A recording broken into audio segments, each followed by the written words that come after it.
Today we are going to make a sponge cake. Alright, and so we're going to go ahead and get started. This recipe, again, you need to follow the instructions precisely. Cakes are unforgiving. And so the recipe starts with us sifting the flour. And in the past I've showed you that you can just do the same process with a wire whip attachment, and you can. If you don't have a sifter at home, you don't need to go buy one. But today I thought I would show you the sifter in case you've never seen one. They come in different styles. This one's pretty basic, okay? This is what a lot of them look like. And it looks like a screen, like at your home, like the screen you have in your window at home. And what you do is you put your flour or whatever ingredients need to be sifted. Sometimes you should usually sift powdered sugar before you make an icing, and that will help your icing be very, very light and airy with no lumps at all.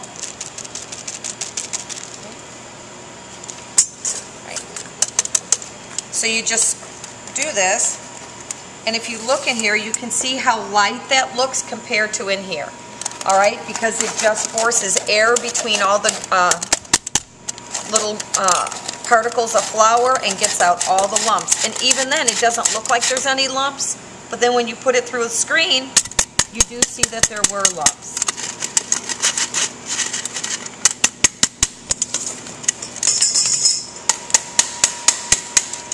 Just try to force this a little bit more down. Okay, now to clean these, you just wipe them off, and you can kind of, any extra, you do not want to run sifters through a sanitizer or a dishwasher because they rust. Okay, so there is our flour, and then the ingredients say, and this is where a lot of students mess up this recipe. The ingredients say, the instructions, whisk with 1/4 cup of sugar. Well, when you pre-measured this in class yesterday, or whenever you did it, but probably yesterday, the recipe says to measure 1 cup of sugar.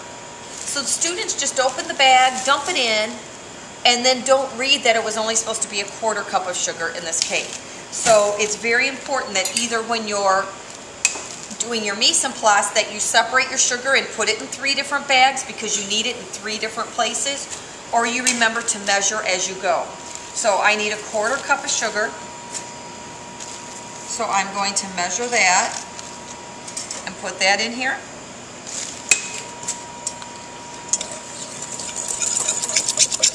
And I'm just going to incorporate these together using the wire whip.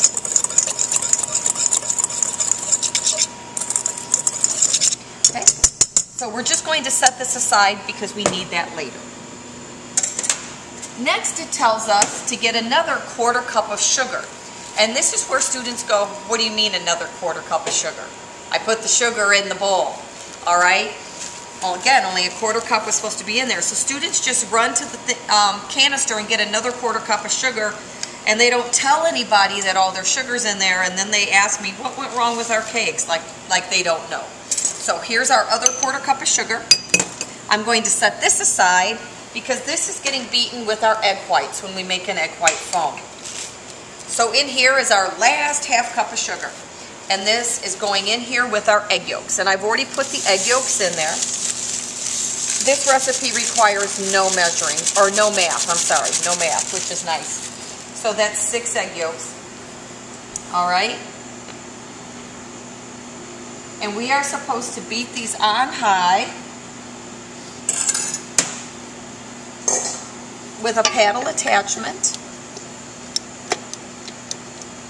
And these have to beat for 5 minutes. And you might be saying, that's crazy. The reason is you want the sugar fully dissolved in those egg yolks, and you want a lot of air incorporated into this. So I'm going to turn this on, and we will be back in 5 minutes. 5 minutes is up, and this is what your eggs should look like. I did not add anything else to this. And most students, 5 minutes seems like a lifetime, so after 1 or 2 minutes, they call it a day and move forward. And their eggs have not gotten to this ribbony, yellow, thick stage. This, again, is just that egg yolks and sugar, that 1/4 cup of sugar. So this is what it's supposed to look like. So now at this point, we're going to turn it back on, and we're going to add our water, which I've combined it already, our water, our vanilla, and our lemon zest.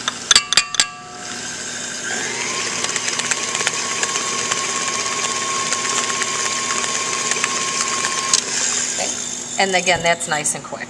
All right, so we're going to lift this up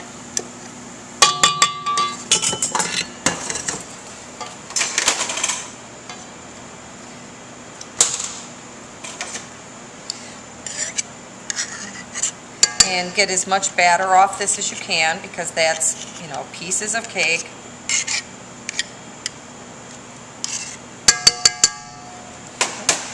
Now, this next step, again, doesn't settle well with students, so they just kind of blow it off, but it's really important.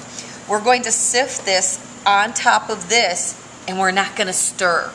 And that messes with people because they think they need to stir it, but we're not stirring. We will, but not yet. And we're not supposed to do it yet. If you do not have a sifter at home, what I suggest is you take handfuls and very lightly sprinkle it over here. All right, but since we have sifters here, we're going to go ahead and do it. And as you see, some of it's going to spill over, which is fine because that's just getting sprinkled. And we're going to sift this over the top.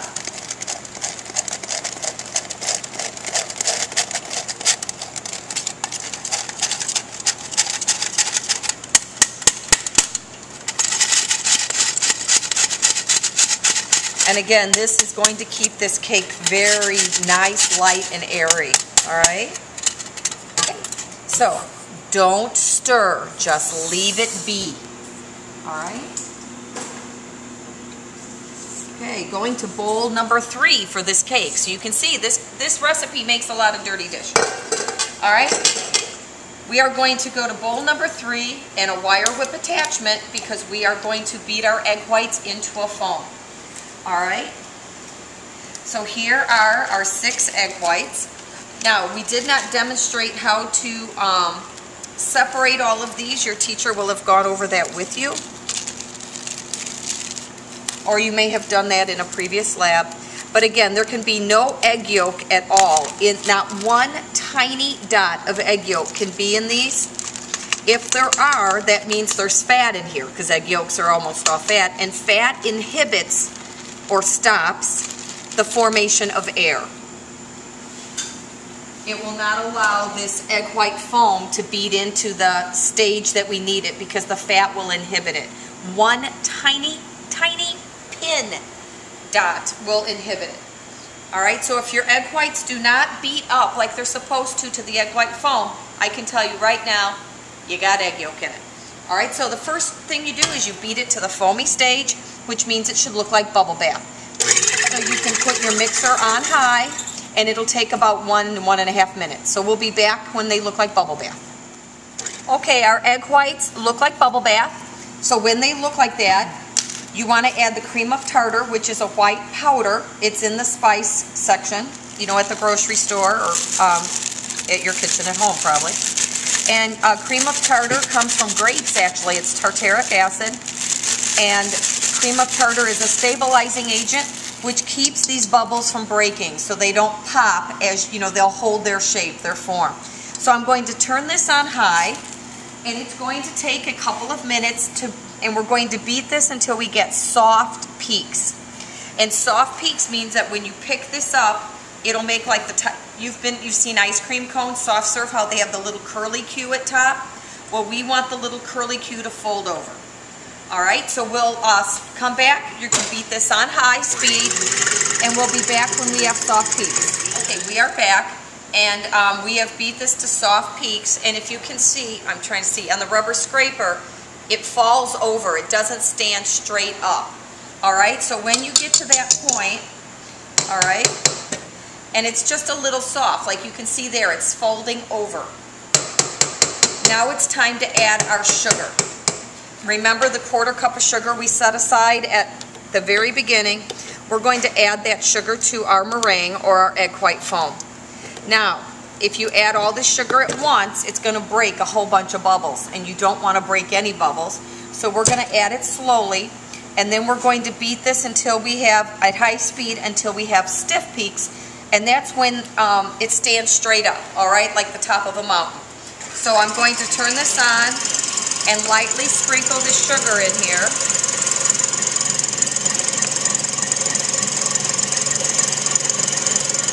And we'll be back when we have stiff peaks. It'll turn a bright white, shiny, and they'll stand up. Okay, that only took about 40 seconds, so it's very quick.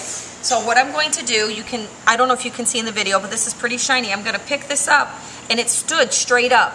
That little peak right there. Okay, they're standing straight up. So that's how you know that you are at the stage of egg whites you need to be. And it amazes students that this started out as raw egg whites. Okay, but that is the power of air. Okay. All right, now back to our flour that was sifted on top and we never stirred it in. Okay, I know it's messing with some of you guys. We're going to take a little bit of egg white. That's it. And now we're going to stir this in gently. Don't go crazy, but you can use a stirring motion. Okay.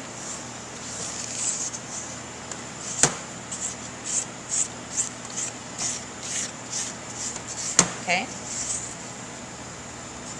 Okay, and again, gently, gently stir until all of this has been pretty well incorporated or mixed. Okay. And I'm making sure that there's no flour stuck on the bottom of this pan or bowl. All right. Now what we're going to do, we're going to fold in the rest of these egg whites. So fold, in my mind, means very, very gently stir, like you're babying it. Because remember, we don't want these air bubbles to break. All right, so we're going to get all of this out.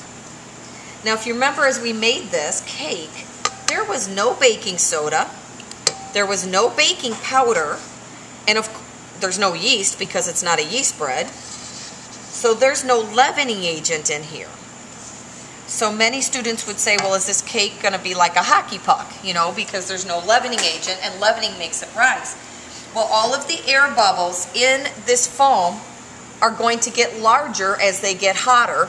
So as they expand, it's like you have all these tiny little balloons in your cake batter, and it's going to make your cake batter rise. So to fold this, we're going to go across the bottom and over the top. Across the bottom and over the top. And when I mean baby this, very gently stir so that we preserve all these air bubbles in the foam. If you break them, your cake will be a hockey puck. A really thick yellow hockey puck. Okay? Now, when you get done folding this in, there may be some streaks of white, which is fine. You just don't want any large blobs or sections of yellow and no large sections of white. All right? So we will be back when this is all mixed. Our batter is all it's pretty evenly mixed. Occasionally you'll see a little streak of white, but that is perfectly fine. I made sure to scrape the bottom so that there's no big chunks of yellow batter at the bottom that have not been mixed with the egg whites. So the next is we need to get a tube pan. And a tube pan is a cake pan with a tube in the middle. Okay, big tube. And what's going to happen is we're going to pour this batter in here. And we don't grease tube pans because this batter has no leavening agent. So all that's going to happen are all those air bubbles are going to grow, and as they grow, they're going to climb up the side of the pan and stick to it. And if we grease it, they just fall down. They can't stick to the side and continue to grow. Okay, so it's going to kind of climb up the sides of the pan. And the tube in the middle is because this cake is so wide and so high that it won't cook in the middle. So we put another source of heat in the middle of the cake, because this is going to get hot, just like the outside of the cake. So this gets hot, and the cake cooks from the middle out and from the outside in. All right? So when you pour this in here, try to do it neatly. I'm going to pour it. This is a thicker batter, but I'm just going to sit and pour here. This batter does not run. So I'm going to be a little strategic in trying to get it around in the pan.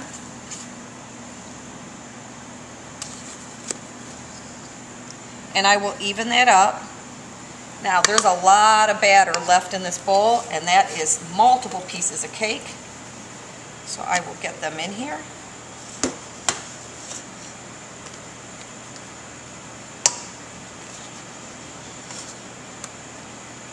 Alright, almost done here. Alright, do one final scraping of my rubber scraper. Alright.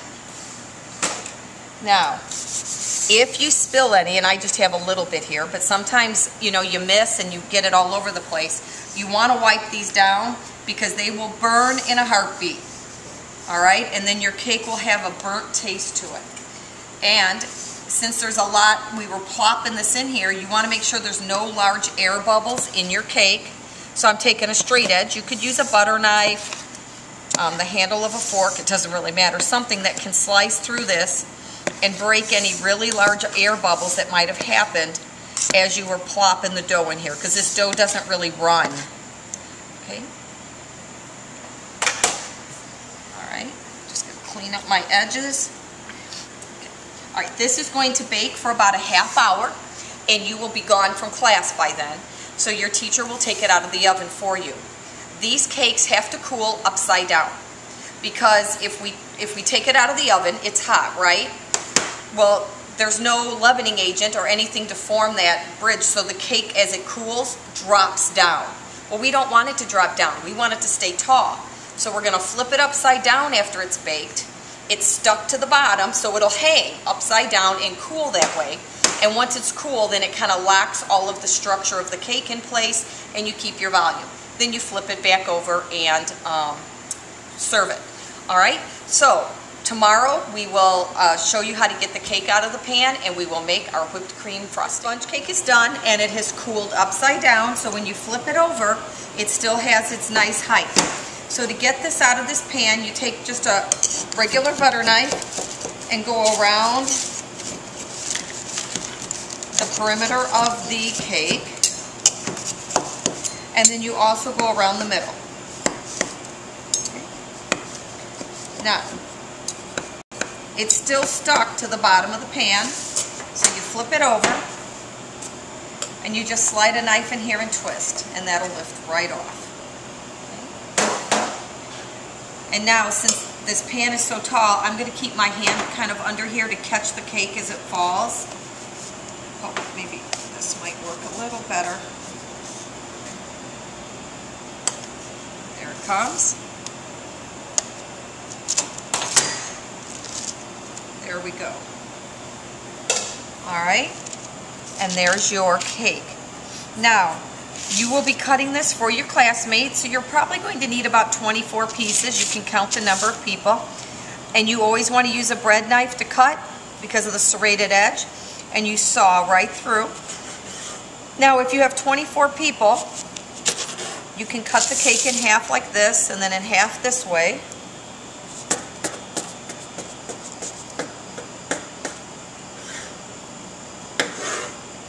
And then if you cut 6 pieces from each of these, you would have 24. But that's hard to cut 6 here. So my suggestion is to cut 3.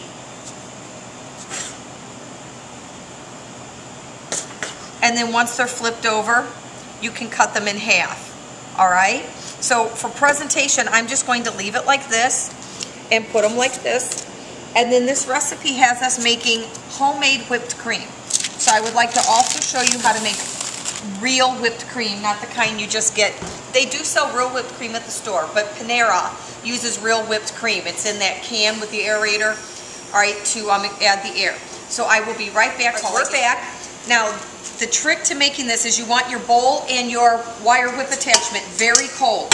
So when you come into class this day, if you're making this cake, the very, very first thing you should do before you even sit down, before you tie back your hair, anything, is grab a bowl and a wire whip attachment and put it in the fridge. That way it can get nice and cold while you're washing your hands, you know, doing all of that stuff. You're going to put all of your ingredients in here. And this is the whipping cream and vanilla. Okay. Not milk, it's heavy cream. It has a lot of fat in there. Okay. And your sugar. And all of these ingredients should be cold, and they would be because they were in the fridge, you know, overnight while you went home. And you just beat this on high. And you're going to beat it until you have stiff peaks, which means the peaks stand up straight when you pull the attachment out. So we'll be back in a few minutes to here and just see where we're at. And it looks very good, in fact. I'm going to take this off and show you. If I take this and pull up, it stands straight up. All right, that one fell over a little bit. Okay, I'm going to give it about 20 more seconds. That's it. I would just like it to be a little thicker because I want to put it in a frosting bag for you.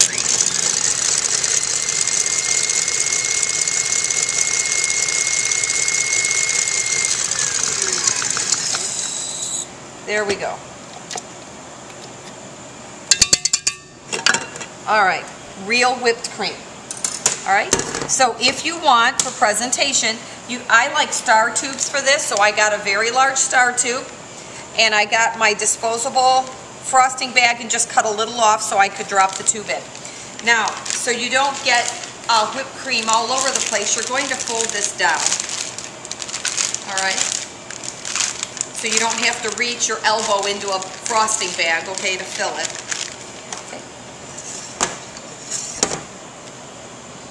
I'm just going to drop this in here. All right. Some of that might come out there at the bottom. Yep, it started dripping. And so I'm going to twist the top of this. Now this is whipped cream, so it's going to be very easy. I'm just going to get it started, and then you could come over here, and this may not be thick enough. There it goes. Yep, there it is.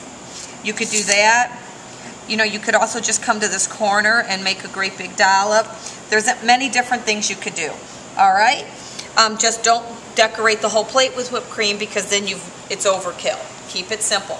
You could also take this now and drizzle a little bit of chocolate or strawberry sauce over it as well. All right? Enjoy.